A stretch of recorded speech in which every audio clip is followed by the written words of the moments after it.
Well, hello, this is Rochelle, and welcome to my channel. You may or may not know this about me, but I love all of these feather images.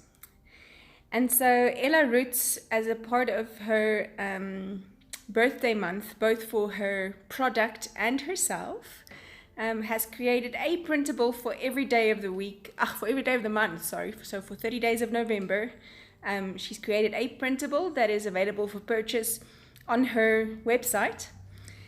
And when she brought out these feathers, just had to have them immediately. And so I went to download them from, or pay and download from her website. I'll link that down below. And then I just printed several of these on both vellum and white normal copy paper using my inkjet printer. And so I fussy cut them, not very precise, but sort of.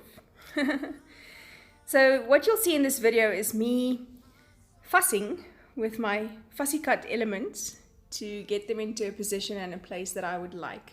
I wanted the textured idea. And so I've also got a stamp that came from the By the Well for God kit on Missing the Mark. It has this beautiful feather. And so I'm going to use that Distress Oxide to stamp that feather in between. So it'll have the plain copy paper, white, the vellum, and the stamped feathers on this page. I love when I sent it to Ella, she said it looked like an explosion of feathers, which is kind of exactly what I was going for.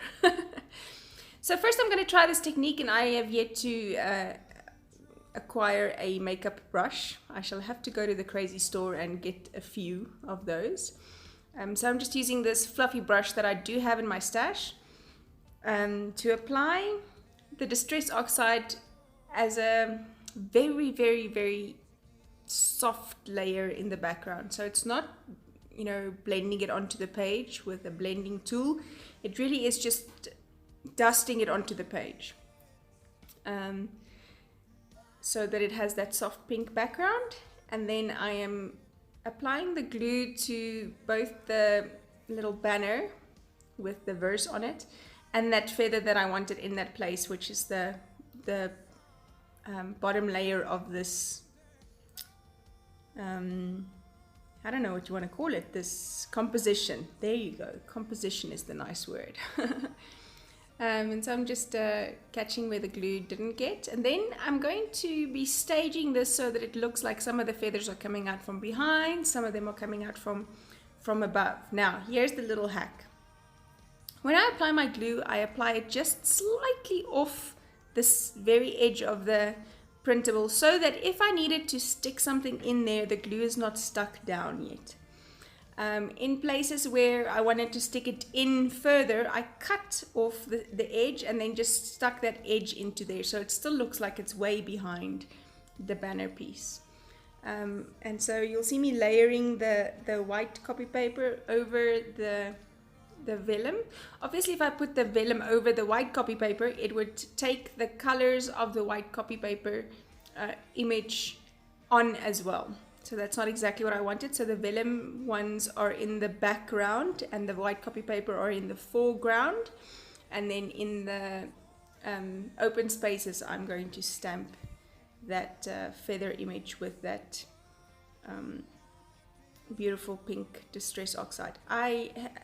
I need to learn all of these names of all of the products. I have yet to do so, but I'll get there. And there you see that stamp. Isn't it just absolutely gorgeous? Excuse my head in between the shots. Now, I should have stamp masked that. What stamp masking means is that you put a little paper or an exact copy of that feather over the actual feather, so that when you stamp, it looks like that stamp came from behind. Okay, so you'll always work from bottom up, except when you're masking. Whatever you mask will be in the foreground, and whatever you stamp then will be in the background. laying down these faux washies. I love this about Ella's printables. You always have matching washi because she designs it in as a part of her printable. And there's usually two options, and I just absolutely adore it. Printed the one on vellum and the one on, or cut out the one on vellum and the one in copy paper. And then I just, this little sentiment that was also in there, I added that on vellum and stuck it over that washi, and it looks like it's there. Now, here's the trick. I want to show you something. There's a black wording for this and then a white one with a color swatch. Now I printed them both on vellum and I stuck them down, and then when I stuck down the white wording, I stuck it just slightly off center. So it creates that highlighted version of the word. So I don't have to go in with a white gel pen to highlight it. It's kind of already there. I liked that. I had the idea in my head and wasn't quite sure it was going to work, but it did beautifully. And so I'm using the Faber-Castell Pit Artist pen just to outline and underline my verse, and then also ink up my date stamp with it to make sure that my date matches all of the beautiful colors in this page. And then I'm going to stick some of that leftover washi on the top as well, and it just finishes this page beautifully, although it needs something. And I think what it needs is splatters. You've guessed it, it needs splatters. So I take that Faber-Castell Pit Artist pen, scribble it down on my non-stick craft mat, add a wet paintbrush to it, and just tap away to make these little fine dots. If I tap with my finger like that, it creates a thicker splatter, but if I flick it with my other finger, it creates a very fine splatter. It's like a spray of color, quite like that. So I'm learning all these new things. Thank you for watching. Bye-bye.